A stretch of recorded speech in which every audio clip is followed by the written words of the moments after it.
안녕하십니까? 네. 이제 물권법 마지막 내용을 보겠습니다. 자, 491페이지. 자, 491페이지 와보시면 근저당이라고 하는 게 나오죠. 근저당. 자, 근저당 정리하고 물권법을 마무리하겠습니다. 근저당입니다.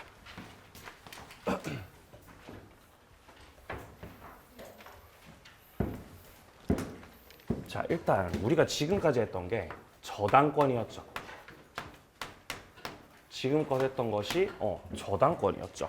자, 그리고 저당권하고 또 이 근저당권이라고 하는 것도 있거든요.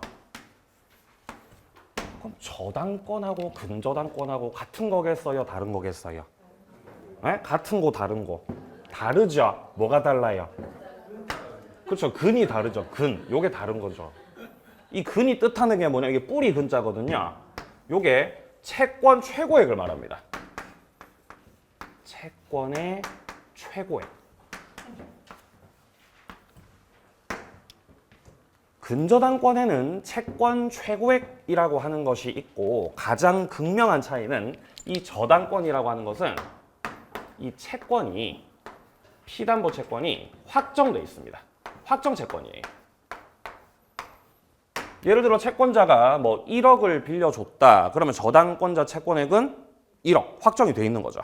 근데 근저당 같은 경우는 이 채권이 확정되어 있지 않아요. 채권이 불확정한 상태입니다. 이 지점이 가장 달라요. 저당권은 채권이 딱 정해져 있는 것이고 근저당이라고 하는 것은 채권 최고액의 범위를 정하고 그 범위 속에서 채권은 확정되어 있지 않고 계속 올라갔다 내려갔다 하는 거죠. 자, 이게 현실에서 어떤 식으로 이루어지냐면은 예를 들어서 여기 뭐 본사가 있어요. 본사. 여기 본사가 있고 이제 물건을 들여오죠. 물건을 들여와서 이제 뭐 파는 거예요. 만약에 뭐 주류라고 해보죠. 주류. 술을 갖다가 공급을 받겠죠. 물건을 공급받아요. 그럼 이제 술을 팔죠. 주류를. 자, 근데 B가 A로부터 주류를 공급받을 때 공급받을 때마다 그때그때 결제를 해도 되겠지만 그렇게 하지 않는 경우도 있죠. 일단 공급을 받아서 이거를 가지고 판매를 해서 이제 수익이 생기면 그 이후에 그때그때 뭐 한 달에 한 번씩 꼴로 결제하는 방식 이런 식으로 이제 하거든요. 자, 이렇게 되면 그러면 일단 A가 주류를 딱 공급을 하게 되면은 이 B의 채무가 어떻게 되는 거예요? 늘어나는 거예요. 이제 결제해야 되지 않습니까? 채무 늘어나죠. 그럼 B의 채무가 늘어났다는 건 A의 채권도 어떻게 된다는 거죠? 늘어난다는 거예요. 늘어나요. 그리고 나중에 이거 이제 파셔가지고 이제 결제하시면 채무가 어떻게 되고? 줄죠. 채무 줄죠. 그럼 채권도 줄죠. 장사 계속 해야 되지 않습니까? 또 공급받죠. 또 공급받으면 또 채무가 또 늘고 나중에 또 결제하면 또 채무가 또 줄고 이런 식으로 채권이 딱 정해져 있는 것이 아니라 이런 A와 B 사이의 기본 계약 속에서 당사자들이 당초에 계약에서 정했던 이 결산기가 도래하기 전에는 채권이 딱 정해져 있는 것이 아니라 이렇게 오르락 내리락 왔다 갔다 한다는 거예요. 이렇게. 그래서 결산기가 탁 도래했을 때 비로소 채권이 확정이 되고 그 전까지는 채권이 확정되지 않는 거. 이런 채권 담보 목적의 저당권. 그게 근저당권이라는 것입니다. 근저당. 좀 아시겠어요? 얘가 결제 안 하고 도망갈 수 있죠? 그래서 담보를 요구하는 거예요. 담보 가지고 오세요. 그래서 B가 뭐 이를테면 부동산 이런 것들을 담보 제공을 해서 요 A가 이제 근저당권자가 되는 것입니다. 불확정 채권을 담보를 하는 것이죠. 자, 그리고 근저당권에서는 채권 최고액을 정해 놓습니다. 그리고 이렇게 왔다 갔다 하는 거예요. 일단 의부터 함께 보죠, 책에서.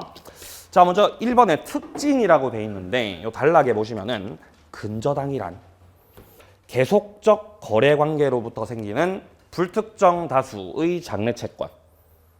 불특정입니다. 이거를 결산기에 있어서 일정 한도, 그러니까 최고액까지 담보하는 저당권을 말한다. 예컨대 동네 식당과 상품 도매상 간의 상품 공급 계약, 물건 들여오고 결제는 나중에 하는 거죠. 이런 것들이 해당이 되겠습니다. 자, 밑에 쪽 1번에 보시면요. 불특정 채권을 담보하는 것이다라는 거죠. 확인을 하시고요. 그 다음 밑에 2번에 보시면 부종성이 완화된다 그러죠. 원래 이 부종성이라고 하는 건 채권이 소멸하면 담보 물권도 소멸한다가 부종성이죠. 근데 이 근저당에 있어서는 이런 식으로 어떤 특정 시점에 채권액이 빵원이 된다고 해도, 자, 특정 시점에 채권이 이렇게 빵원이 된다고 해도 근저당권은 소멸하지 않습니다. 왜냐하면 결산기 내라고 한다면은 어디까지나 다시 얼마든지 채권이 다시 올라갈 수가 있기 때문이죠. 해서 근저당권은 부종성이 완화된다고 하는 거예요. 자, 그래서 지금 둘째 줄에 보세요. 둘째 줄에 그런 말 나오죠. 보통의 저당권은 채무가 빵원으로 존재하지 않으면, 채무가 빵원으로 소멸하면 저당권이 소멸합니다. 이게 부종성이죠. 근데 근저당은 일시적으로 빵원이 된다고 하더라도 계속적 거래관계이기 때문에 소멸하지 않는다라는 것입니다. 이게 부종성입니다. 부종성. 자, 다음 뒷페이지 가서 근저당권 성립과 관련된 내용들을 좀 보자. 일단 첫 번째로 당연히 기본 계약이 존재해야 됩니다. 기본 계약. 계속적 그 계약이 필요한 것이죠. 자, 그리고 역시 약정 담보 물건이기 때문에 파란색 2번에 나오듯이 근저당권 설정 계약과 등기 하셔야 되죠. 자, 밑에 3번 최고액이 필수 등기 사항이고요. 채권 최고액 반드시 기재가 돼야 됩니다. 양괄호 2번에 이자는 등기할 필요 없어요. 왜냐하면 최고액 속에 이자가 산입된 것으로 보기 때문입니다. 자, 원래 근저당이 만들어진 건 이제 이런 식으로 이런 계속적 기본 계약을 통해서 채권 담보 목적으로 근저당권이 만들어진 건데, 주로 우리가 현실에서 돈을 빌려줄 때, 뭐 이를테면 우리가 은행 가서 돈 빌릴 때, 자, 갑이라는 사람이 은행을 가서 돈을 빌립니다. 은행 가서. 자, 그래서 은행 가가지고 은행이 1억을 빌려줬어요. 1억을요. 1억. 그럼 분명히 이 은행의 채권액이 1억이죠. 1억. 자, 근데 우리가 뭐 주택담보대출 이런 거 받아보면 저당권 설정하지 않습니까? 근데 그냥 저당권으로 설정 안 해요. 거의 10중 8구 근저당으로 합니다. 근저당으로. 한번 보셨어요? 등기부? 등기부 지금 다 근저당으로 돼 있어요. 예, 이 채권자들이 저당권 등기 잘 안 하고 이 근저당권으로 등기를 합니다. 근저당권으로. 왜 주로 이렇게 근저당이 쓰이냐면, 근저당권자로 등기를 하게 되면은 채권 최고액을 기재를 하게 됩니다. 등기부상에. 자, 근데 지금 을이 갑한테 빌려준 돈은 1억이죠. 1억 빌려줬거든요. 근데 채권 최고액은 좀 더 높게 기재합니다. 뭐 이를테면 1억 3천 이런 식으로. 그 이유는 최고액 속에 이자가 들어가 있기 때문이에요. 그리고 이렇게 근저당으로 하게 되면 나중에 갑이 변제를 못할 때, 이자가 밀렸을 때 경매 신청해서 우선 변제를 받아갈 때 그냥 최고액 범위에서 우선 변제를 받을 수 있기 때문에 채권을 회수하는 것이 더 용이하다는 거죠. 그래서 주로 현실에서는 저당권보다도 근저당이 쓰이는 거예요. 근저당이. 그리고 이 채권 최고액 범위에서 우선 변제를 받을 수 있기 때문에 근저당에서의 채권 최고액은 우선 변제의 한도다라고 얘기를 합니다. 우선 변제를 받는 그 한도를 말하는 것이다. 자, 이건 우선 변제 한도를 말하는 거지 책임의 한도. 책임의 한도를 말하는 것은 아니에요. 우선 변제 한도다. 자, 그래서 지금 일단 밑에 최고액 나와 있죠? 우선 변제 받을 수 있는 한도다. 책임의 한도? 노노노. 그거 아니다. 우선 변제 한도다. 자, 그러면 생각해 보세요. 을이요. 일단 갑한테 지금 빌려준 돈이 1억이지 않습니까? 빌려준 돈이 1억. 채권액이 1억이죠. 그러면 을의 채권액이 1억이라는 건 갑이 갚을 돈. 갑이 갚을 돈. 채무액도 1억이라는 거죠. 자, 근데 여기서 갑이 이자를 계속해서 안 내다 보면 여기에 이자가 붙겠죠. 그래서 1억에서 뭐 1억 1천, 1억 2천, 1억 3천이 됐어요. 1억 3천. 최고액하고 같아졌죠, 그죠? 1억 3천이 됐어요. 자, 그러면 채권액 자체가 지금 채권 최고액까지 됐기 때문에 더 이상은 채권이 늘어나겠다, 안 늘어나겠다? 안 늘어나겠죠, 그죠? 늘어나요. 얼마든지 더 늘어날 수 있어요. 막 채권액이 2억도 되고 그래요. 가능합니다. 그럼 이제 의문이 생기는 거죠. 아니, 최고액이라면서 최고액. 예, 최고액이요. 근데 채권액이 이거를 이렇게 넘을 수 있는데 이걸 왜 최고액이라고 하냐? 응? 그럼 최고액을 왜 등기를 해놓는 거냐? 아, 그거는요. 받을 돈은 2억이지만 을이 갑한테 지금 받을 돈은 2억이지만 자, 예를 들어 목적물에 후순위 또 다른 저당권자가 있고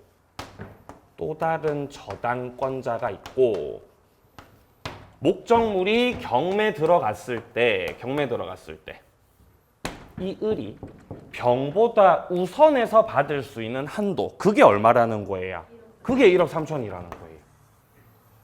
아니, 그럼 7천만 원은 어떻게 합니까? 7천만 원은요.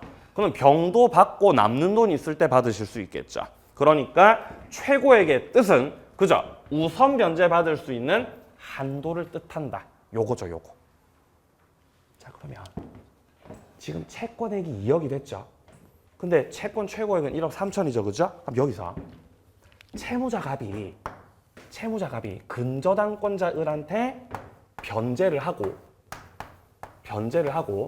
근저당권의 소멸 청구를 할 때는 1억 3천만 갚으면 되겠습니까? 2억을 다 갚아야 되겠습니까? 2억 다 갚으셔야 되는 거예요. 그죠? 2억 다 갚아야 돼요. 그러니까 이거는 책임의 한도가 아니라는 거죠. 2억을 다 갚아야 책임에서 벗어날 수가 있습니다. 자, 오른쪽 페이지 가세요. 자, 네모 2번에 보시면 중간에 피담보 채권 범위라고 돼 있죠. 자, 파란색 1번 확인합니다. 근저당은 채권 최고액 범위 내에서만 채권을 담보하는 것이다.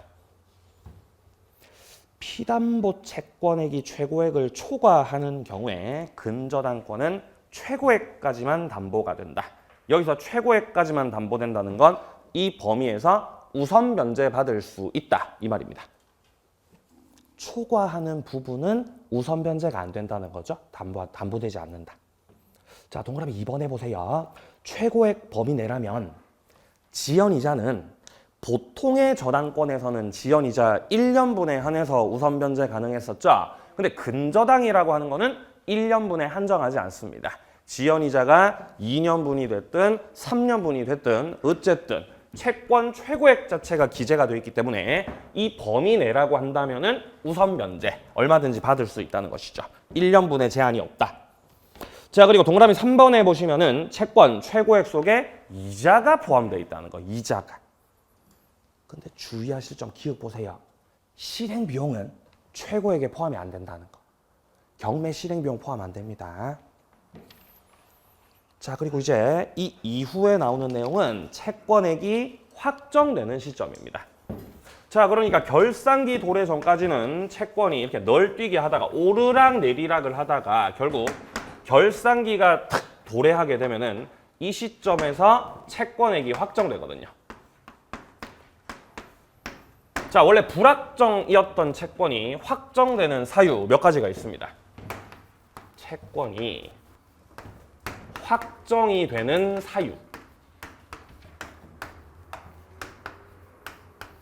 자, 채권 확정 사유 첫 번째는요. 경매를 신청한 경우입니다. 근저당권자가 경매를 신청하게 되면 그 경매 신청 시점에서 채권액은 확정됩니다. 자, 두 번째, 기본 계약. 당초에 당사자들이 하고 있었던 주류 공급 계약과 같은 이런 기본 계약 자체가 끝났을 때, 해지가 됐을 때. 채권액은 탁 확정되는 거죠. 자, 그리고 세 번째가 당사자들이 정했던 결산기가 드디어 도래했을 때. 결산기 도래했을 때. 자, 그리고 마지막으로 채무자가 결국 파산을 하게 됐을 때. 네, 이런 것들이 채권 확정 사유들입니다. 경매 신청, 기본계약 해지, 결산기 도래, 채무자 파산. 자, 그래서 우리 책에서도 지금 양괄호 1번에서 결산기 도래가 나오고 있죠. 자, 뒤로 가보시면 기본계약 해지, 양괄호 3번에 경매 신청 이런 것들 나오고 있죠. 여기서 경매 신청 관련된 거 좀 봐둬야 됩니다. 자, 경매 신청 관련해 가지고는 이거 헷갈리시면 안 되는 게요. 자, 일단 채무자가 있고 그다음에 1순위 근저당권자가 있습니다. 을이 1순위 근저당권자입니다. 자, 그리고 2순위에는 병이 근저당권자예요. 자, 병이 근저당권자. 이렇게. 자, 이런 상태에서요. 만약에 1순위 근저당권자 을이 경매를 신청하였다. 그러면은 을이 직접 경매 신청을 했기 때문에 을의 채권액이 확정되는 시점은 경매 신청하는 그 시점입니다. 경매 신청 시에 채권액은 확정이 된다. 자, 근데 병의 입장에서는 좀 억울할 수 있거든요. 내 지금 채권이 점점 불려지고 있었는데 여기서 이제 1순위가 경매 신청을 해버렸죠. 그러면 경매 신청하지 않은 근저당권자는 채권 확정 시점을 조금 뒤로 미뤄져요. 경매가 끝났을 때. 그게 바로 경락이니 경락대금, 매각대금을 다 완납하는 시점. 그 시점에서 채권액이 확정됩니다. 자, 이거 헷갈리면 안 되는 게 그러면 2순위 근저당권자 병이 만약에 경매 신청을 했다. 이러면 어떻게 되냐? 자, 병이 경매 신청했으니까 이 경우 병의 채권액이 확정되는 시점은 언제겠어요? 네, 경매 신청 시라는 거죠. 네? 갱매, 그죠? 네, 갱매라고 하시네요. 자, 경매 신청 시. 자, 그리고 병이 경매 신청을 했으니까 경매 신청하지 않은 근저당권자 을의 채권액은 언제 확정되는 것이냐? 그게 바로 매각대금 완납시라는 거예요. 그러니까 순위라는 상관없어요. 순위는 상관없고 누가 경매 신청을 하느냐, 그게 문제인 거죠. 경매 신청을 하는 그 근저당권자의 채권액은 경매 신청 시 확정. 경매를 신청하지 않은 다른 근저당권자의 채권액은 경락대금 완납시, 매각대금 완납시다라는 것입니다. 자, 그래서 동그라미 1번에 보시면 1번 근저당권자가 경매를 신청했죠. 예, 경매 신청한 때 확정된다. 자, 동그라미 2번에 후순위가 경매 신청했죠? 이러면 둘째 줄에 보시면 매각대금 완납한 때 확정된다. 자, 내려가서 3번 확인하세요. 채무가 확정되면 어떻게 되냐? 그냥 보통의 저당권과 이제 똑같아집니다. 채권액이 탁 확정됐기 때문에 그냥 보통의 저당권과 똑같다. 자, 오른쪽 페이지 가서 변경과 소멸이 나와 있는데 네모 1번 근저당권도 내용을 변경할 수 있습니다. 1번에 나오듯이 최고액, 존속 기간. 자, 그리고 2번에 보시면 기본 계약에 대한 추가, 변경. 3번에 보시면 채권자나 채무자 변경하는 거. 이런 것들 가능합니다. 당사자들이 합의해서 바꿀 수 있습니다. 자, 여기까지 해서 이 근저당 마무리하고요. 물권법 마치도록 하겠습니다. 공동저당은 3, 4월에 할게요. 공동저당은요. 자, 이제 제3편 계약법으로 갑니다. 계약법. 자, 계약법은 510페이지부터 시작되고 있어요. 510페이지. 이제 계약법으로 가요. 자, 이제 민법 제3편입니다. 3편. 자, 3편에서 나오는 계약법입니다. 계약법.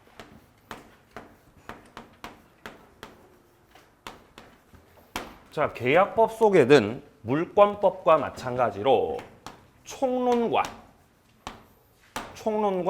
강론으로 나눠져 있습니다. 자, 뭐 법이 다 그렇듯이 총론에서는 전반적 내용들을 다루게 되고 강론에서는 각각의 개별적 내용들을 보는 거죠. 지금 3편이 계약법이니까 계약법. 강론에서 우리가 살펴봐야 되는 것은 각각의 개별적 계약들을 다루게 되는 것입니다. 민법에서 규정하고 있는 15가지 전형 계약 중에서 우리 시험법이 포함되는 건 3가지밖에 없어요. 매매, 교환, 임대차.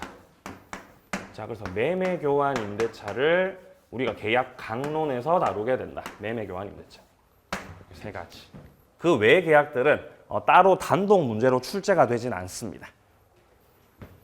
자, 그래서 이것들은 이제 우리가 다가오는 또 목요일에 살펴보기로 하고 일단 오늘은 이 계약 총론을 봐야 되겠죠. 총론. 자, 총론에서 이제 어떤 내용들이 등장하냐면 일단 첫 번째로 계약의 종류부터 나옵니다. 계약에는 어떤 종류가 있느냐. 뭐 쌍무, 편무, 유상, 무상 뭐 이런 것들이 있었죠. 자, 그리고 약관이라고 하는 게 있어요. 약관. 네? 뭐 이를테면 보험 약관 같은 것들. 자, 그리고 계약의 성립. 계약의 효력. 마지막으로 계약의 소멸까지 하면 이 계약 총론이 마무리가 되는 것입니다. 자, 이 중에서 약관 같은 경우는 뭐 별로 시험에 비중이 없고 출제 가능성이 대단히 떨어지기 때문에 약관은 이후 과정에서 보기로 하고요. 이번 순환 과정에서는 보지 않습니다. 그래서 종류, 성립, 효력, 소멸 순으로 해서 계약 총론 정리해 보도록 하겠습니다. 지금 우리 책에서도 밑에 510페이지 밑에 쪽 보시면 출제 경향이 표로 정리가 되어 있는데 지금 먼저 첫 번째 계약 총설에서 나오는 것이 계약의 종류입니다. 종류. 자, 그리고 계약의 성립이죠. 그리고 그 밑에 계약의 효력에서 총 3가지 출제 논점이 나오죠. 효력. 여기서 지금 첫 번째 출제 논점이 동시이행의 항명권. 두 번째 출제 논점이 위험 부담. 그리고 세 번째 출제 논점이 제3자를 위한 계약입니다. 이렇게 몇 문제가 출제가 된다고요? 3문제 나온다는 거죠. 그러니까 효력 파트가 대단히 중요한 겁니다. 각각의 이 3가지 논점에서 동시이행 항명권, 그 다음에 위험 부담, 제3자를 위한 계약 이렇게 각각의 논점별로 이제 한 문제씩 출제가 돼서 이 효력 파트가 대단히 중요한 것이죠. 자, 그리고 마지막 계약의 소멸에서 나오는 것은 이 해제라고 하는 개념이죠. 해제. 계약을 끝내버리는 거. 자, 이 순서대로 할게요. 자, 일단 그러면 자, 뒤로 가서 이 계약의 의의를 좀 보겠습니다. 계약은 뭐냐? 자, 계약은 이제 의사 표시가 2개 들어가는 법률 행위다. 뭐 그 정도 아시면 됩니다. 참고적으로 봐두시면 되고요. 왼쪽 페이지는. 자, 오른쪽 페이지 가보시면 네모 2번에 계약 자유의 원칙이다라고 하죠. 이 계약이라고 하는 건 당사자가 자유롭게 체결하는 것입니다. 해서 첫 번째, 계약 체결의 자유. 계약을 할 건지 말 건지 자유다. 2번, 상대방 선택의 자유. 누구랑 계약할 건지 자유다. 3번, 내용을 어떻게 할 건지 내용 결정하는 거 자유다. 자, 4번은 방식이 또 자유다라고 하죠. 그러니까 방식의 자유 보시면 당사자 합치만으로 계약이 성립하고 특정한 방식을 요하지 않는다는 거죠. 자, 이렇게 특정한 방식을 요하지 않는다는 걸 이거를 불요식이라고 하죠. 불요식이다. 일정한 형식을 요구하는 것은 아니다. 그냥 자유롭게 하시면 된다는 거죠. 자, 이렇게 계약은 당사자들이 자유롭게 하시면 되는 거기 때문에 계약법에서 등장하는 규정들 대부분 다 무슨 규정이라 그랬어요? 임의 규정이죠. 그죠? 임의 규정. 대부분 임의 규정입니다. 특약이 우선해버리죠. 자, 그 뒤에 나오는 약관은 이후 과정에서 볼게요. 약관에 보시면 괄호에 이렇게 나와 있죠. 시험 범위가 아니나 드물게 출제가 된다. 예. 시험 범위 아니에요. 근데 출제가 된다는 거죠. 아니, 그렇다는 건 시험 범위라는 거 아닌가요? 출제가 된다는 거는요? 잘 모르겠습니다. 자, 어쨌든 출제 가능성은 대단히 낮기 때문에 이후 과정에서 보기로 하고요. 자, 뒤로 가서 517페이지. 자, 517페이지 와보시면 밑에 쪽 03번에 계약의 종류가 나오고 있습니다. 자, 첫 번째 계약의 종류는 전형 계약이라는 게 있고 그리고 비전형 계약이 있습니다. 전형 계약이라는 거는 민법에 규정된 아주 그냥 전형적 계약들을 말을 합니다. 총 15가지를 이렇게 나열을 하고 있습니다. 자, 그러나 동그라미 1번 셋째 줄에 나오듯이 이 중에서 우리 중개사 시험 출제 범위에 해당되는 것은 3가지 계약밖에 없다는 거. 매매, 교환, 임대차. 이건 나중에 계약 강론에서 다루게 됩니다. 자, 이제 한 장 넘어가 보시면요. 518페이지에서 쌍무계약과 편무계약이 나오죠. 쌍무와 편무. 자, 계약은 일단 쌍무계약이 있고 그리고 편무계약이 있는 거예요. 자, 쌍무계약이라고 하는 것은 쌍자가 2개라는 거죠. 2개. 무는 채무를 뜻합니다. 그러니까 채무가 2개인 계약이라는 거죠. 쌍무계약. 채무가 2개다. 채무가 2개. 자, 근데 편무계약이라고 하는 거는 일방만 채무를 지고 있다는 뜻이겠죠. 자, 그래서 편무계약은 채무가 1개다라고 보시면 됩니다. 채무가 1개.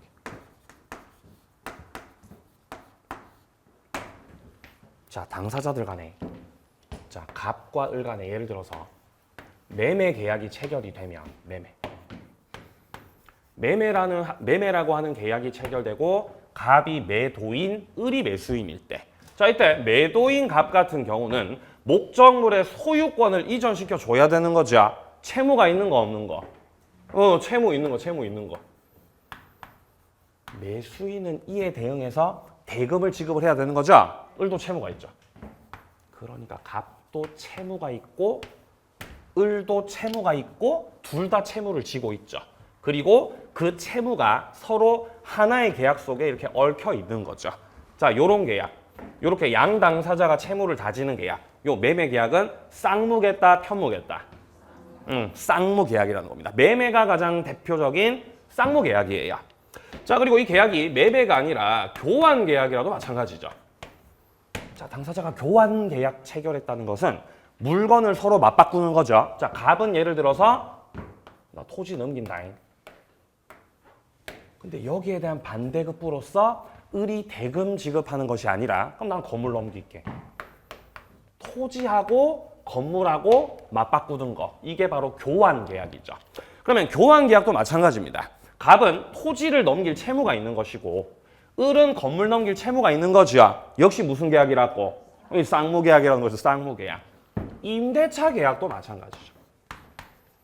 임대차 계약이라고 하는 것은 임대인 측에서는 물건을 빌려줘야 되고 임차인의 입장에서는 이제 월세, 임대료를 지급할 채무가 있거든요. 그래서 역시 양 당사자가 채무를 진다는 것입니다. 매매, 교환, 임대차 전부 다 쌍무 계약에 해당이 됩니다. 근데 만약에 계약이 증여라면 갑과 을 사이 증여 계약이 체결되면 물건을 넘기는 자, 증여자 같은 경우는 물건을 주기로 했으니까 줘야 되죠. 채무를 지게 되는데 이거는 그냥 공짜로 받는 거기 때문에 을은 뭐 대금을 지급한다던가 하는 그런 채무가 있는 거 없는 거 을한테는 없는 거거든요. 그래서 이 증여 계약은 대표적인 편무 계약에 해당이 되겠습니다. 자, 이렇게 양당사자가 채무를 지게 되는 쌍무 계약이어야 우리 시험에 나오는 동시 이행의 항변권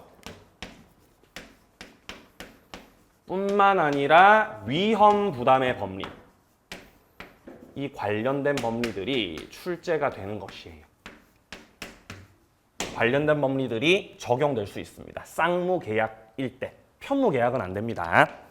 자, 책에서 함께 확인해 보죠. 자, 쌍무 계약 의의를 보시면 첫째 줄에 쌍방이 서로 대가적 의미의 채무를 부담하는 관계에 있는 것을 말한다. 자, 내려가서 동그라미 2번 확인하세요. 매매, 교환, 임대차는 다 쌍무 계약이다. 자, 밑에 2번에 보시면요. 편무 계약이죠. 그죠? 일방만 채무를 지는 것이다. 자, 오른쪽 페이지에 뜻이 나옵니다. 동그라미 1번에 당사자 일방만이 채무를 부담하거나 대가적 의존 관계가 없을 때 이거를 편무 계약이라고 한다. 자, 밑에 동그라미 2번에 증여, 사용대차 이런 것들 다 편무계약에 해당이 됩니다. 자, 돈을 주고 빌려 쓰는 걸 우리가 임대차라고 하죠. 돈 주고 빌려 쓰는 거. 근데 돈 안 주고 그냥 공짜로 빌려 쓰는 거. 그거를 사용대차라 그래요. 사용대차. 그러니까 돈 안 주고 빌려 쓰는 거니까 편무계약입니다. 빌려주는 쪽만 채무가 있겠죠. 자, 밑에 파란색 3번 구별 실익 확인합니다. 쌍무계약일 때 동시이행 항변권, 위험 부담 이 관련된 법리들이 적용이 됩니다. 자, 다음 이제 다음 계약의 내용 밑에 네모 3번에 보시면 유상과 무상이죠. 자, 계약은 유상계약도 있고 무상계약도 있어요. 자, 유상계약이라고 하는 건 유료라는 겁니다. 유료. 공짜가 아니라는 거죠. 그러니까 뭔가 물건을 넘겨받을 때 그런 어떤 대가성이 있는 것. 대가성이 있는 게 유상계약이고요. 무상계약 같은 경우는 무료, 공짜라는 거죠. 이건 대가성이 없는 거죠. 공짜로 받아와 버리기. 무상계약이에요. 자, 그래서 매매도 그렇고 교환도 그렇고 임대차도 그렇고 다 대가가 있죠. 매매 대금을 지급한다라거나 뭐 월세 지급한다라거나 맞대응해서 건물을 넘긴다라거나 그러니까 매매 교환 임대차는 전부 다 쌍무계약이면서도 다 유상계약들이죠. 자, 근데 증여 같은 경우는 일방은 넘기지만 타방 같은 경우는 아무것도 안 주고 그냥 받기만 하거든요. 그러니까 증여는 공짜라는 거죠. 무상계약에 해당이 됩니다. 자, 그래서 유상계약은 동그라미 1번에 성립 시점에서 채권 실현 시까지 대가적 출연을 하는 거, 대가성 있는 거 유상계약입니다.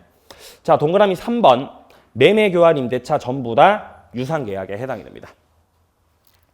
자, 그리고 파란색 2번에 보시면 무상계약이 나오죠. 한쪽 출연에 대해서 상대방의 대가적 출연이 없는 거, 대가성 없는 걸 무상이라고 합니다. 자, 동그라미 2번에 증여, 사용대차 이런 것들 무상계약에 해당이 됩니다. 밑에 3번 구별 실익 확인하세요. 유상계약에서는 목적물이나 권리, 하자, 흥결에 대해서 담보 책임을 진다라고 되어 있습니다. 계약이 유상계약일 때 적용되는 법리가 바로 담보 책임이라는 거예요. 무상계약에서는 담보 책임 물을 수 있다, 물을 수 없다? 물을 수 없다는 거죠. 유상계약일 때 담보 책임 묻는 거예요. 이 담보 책임은 우리가 이제 다음 주에 이제 중점적으로 하게 되겠지만 담보 책임은 뭐 이를테면 매매 계약이 체결됐고 자, 당사자들 간에 매매 계약이 체결이 됐고 을이 갑으로부터 뭐 예를 들어 주택을 샀다. 주택을 샀다 을이. 공짜로 받았다 돈 주고 산 거다. 돈 주고 산 거죠. 돈 주고 샀죠. 근데 이 주택에 하자가 있다는 거죠. 주택에 하자가 있다. 그럼 이때 을은 아니 선생님 하자가 있잖아요. 어떻게 할 겁니까? 계약 물릴까요? 아니면 고쳐주실 겁니까? 이런 식으로 매도인에 대해서 담보 책임을 물을 수 있다는 거예요. 이렇게 담보 책임을 매수인이 매도인에게 물을 수 있는 이유는 매매 계약이 유상 계약이기 때문입니다. 유상 계약이기 때문에 돈 주고 산 거니까 공짜로 받은 게 아니거든요. 근데 만약에 아버지가 야 너 결혼하는구나. 아버지가 주택 한 채 줄게. 증여할게. 주택 증여할게. 참 부럽네요, 그죠? 이렇게 주택 주는 거죠, 이렇게. 그럼 받아야 돼, 안 받아야 돼요? 바로 받아야 돼, 바로 받아야 돼. 나중에 말 바꿉니다. 바로 받아야 돼요.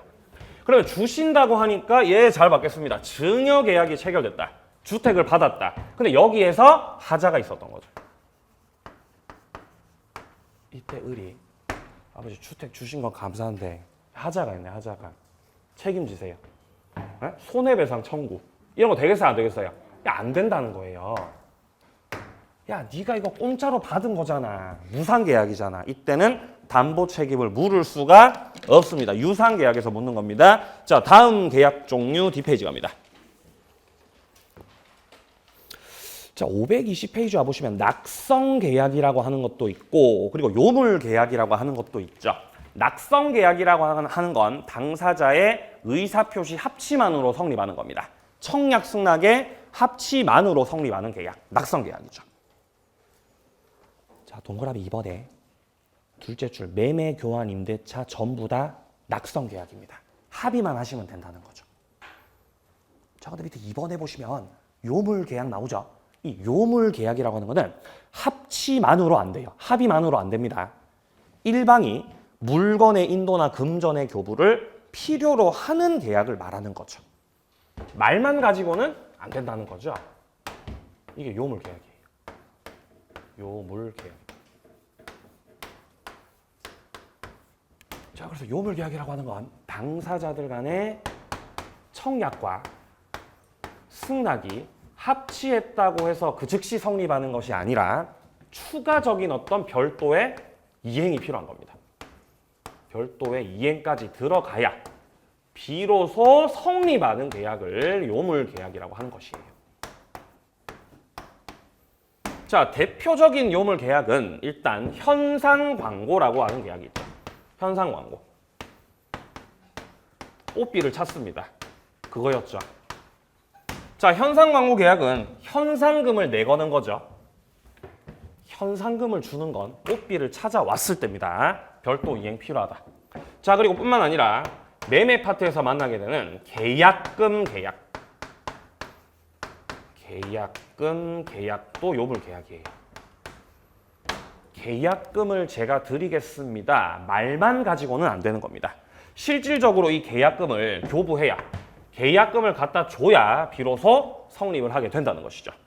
자, 뿐만 아니라 대물변제. 대물변제라고 하는 거. 이것도 요물계약.